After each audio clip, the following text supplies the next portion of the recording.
Bonjour à tous, j'espère que vous allez excellemment bien et aujourd'hui on va parler cyclisme, on fait le débrief de cette deuxième étape du Tour de France. On partait de Bruxelles pour aller du côté de l'Atomium à Bruxelles, voilà donc une petite boucle, 27 km 600, c'était un contre-la-montre par équipe et eh bien on a eu une course très intéressante, la team Ineos partait en premier, la team Ineos a pendant très longtemps eu le meilleur temps en course, mais c'est ensuite la Jumbo-Visma, la dernière équipe à partir, qui a pris le meilleur temps et qui s'impose aujourd'hui, qui confirme son avance au classement général. On passe tout de suite au bilan des Français. Alors dans ce bilan des Français, on va se concentrer sur les équipes françaises.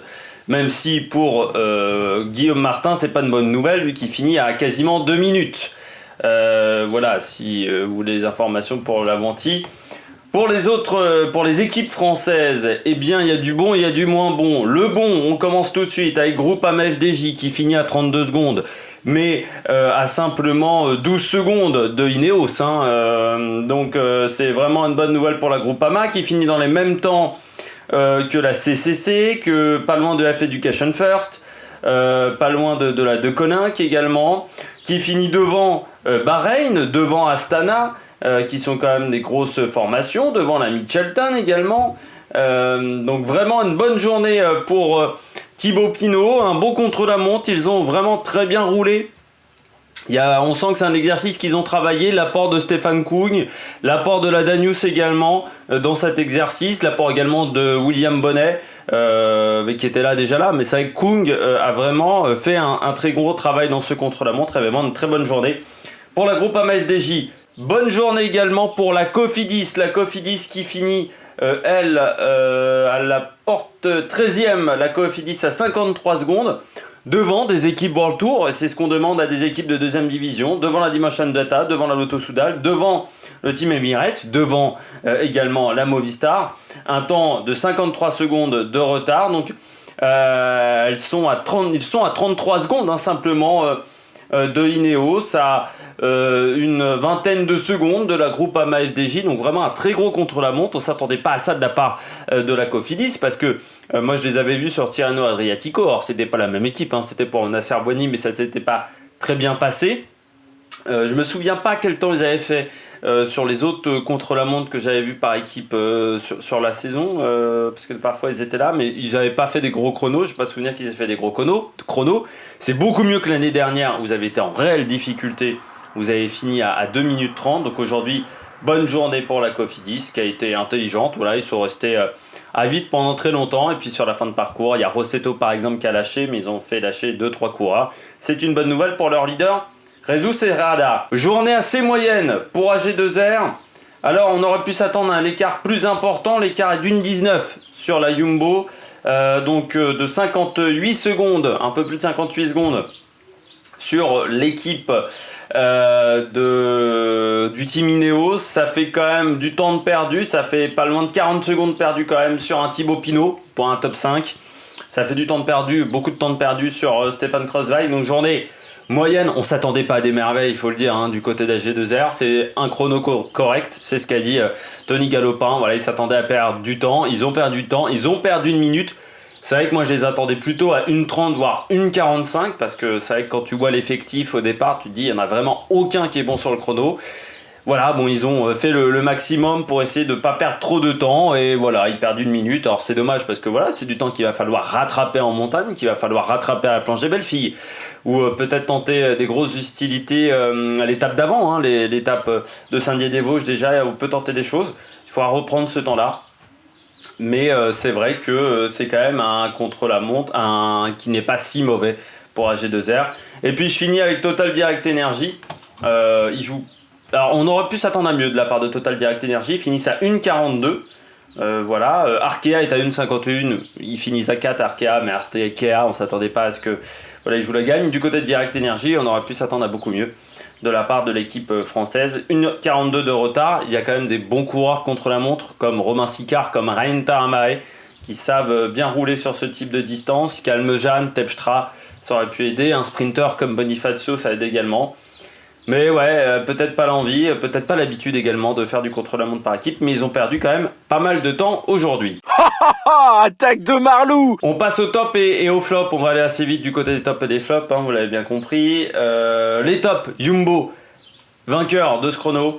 En tête, Mike Tennyson pourrait peut-être même garder le maillot demain. De toute façon, c'est un Jumbo qui aura le maillot demain soir. Ça, c'est clair et net parce qu'avec Wout van Aert, ça devrait passer. Ils peuvent le garder jusqu'à la planche des belles filles, voire plus loin parce que Kruijswijk peut peut-être passer avec les leaders, avec vraiment les tout meilleurs à la planche des belles filles. Donc, ils peuvent garder ce maillot encore bien 5-6 jours du côté de l'équipe Jumbo-Visma. Donc, bonne nouvelle avec surtout un chrono fait à une allure phénoménale, collé 20 secondes à la team Ineos, il faut quand même le faire. Mais je savais qu'ils adorent cet exercice. Ils avaient fait un très gros chrono autour de l'UAE.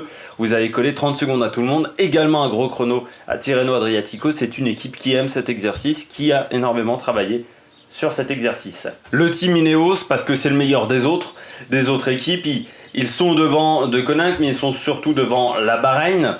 Voilà, on colle quand même une dizaine de secondes.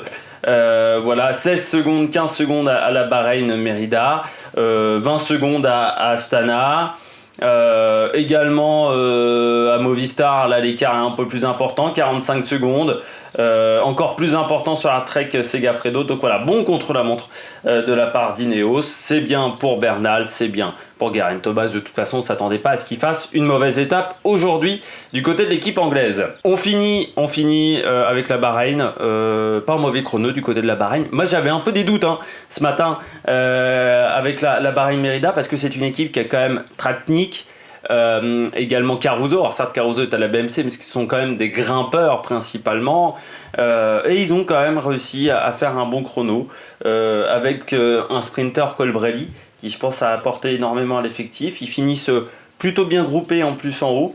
Bon voilà, après ils perdent 15 secondes sur Ineos, c'est pas parfait.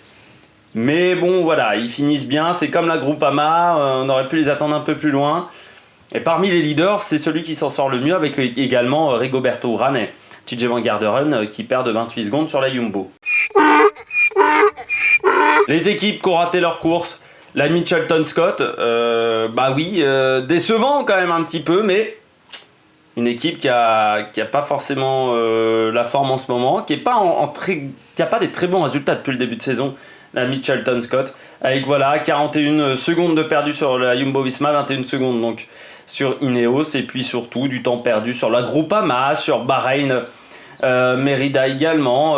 Ils font le même temps qu'Astana, alors qu'on pouvait s'attendre à mieux de la part de l'équipe Mitchelton, avec une équipe Astana qui devait faire avec un leader qui était un petit peu qui était tombé hier. Donc on aurait pu s'attendre à mieux, avec un Simon Yates qui a lâché.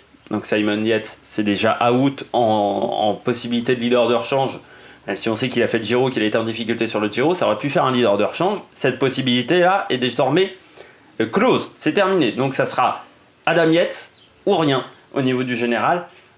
Moi, je suis pas forcément convaincu par le frère. Par Adam Yates, je suis pas convaincu par ce coureur. Mauvaise journée pour Movistar. Une 0,5 de perdu. Alors on s'attendait à ce qu'il perde du temps, Movistar. C'est pas une surprise quand tu regardes l'effectif. 4 coureurs, 4 leaders déjà. Valverde, Soler.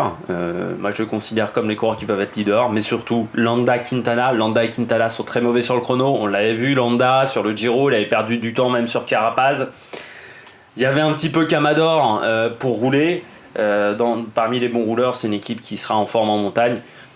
Mais bon, ça fait quand même perdre du temps. Ils sont quand même derrière Cofidis, par exemple. Ils se prennent 10 secondes par rapport à Cofidis.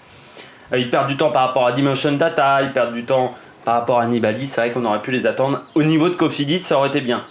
10 secondes devant, ça aurait été mieux. Là, c'est vrai qu'ils perdent 10 secondes de trop. Pour moi, ils se retrouvent à 1,05. C'est un peu loin, surtout à 45 secondes de la team Ineos. On finit avec le grand perdant du jour. Pour moi, c'est Richie Porte avec la Trek.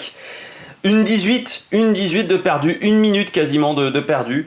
Le même temps qu'à G2R, sauf que c'est Richie Porte. c'est pas Romain Bardet, on s'attendait pas à ce qu'il perde autant de temps aujourd'hui. Il y avait quand même, par exemple, Bokeh Mollema dans cette équipe.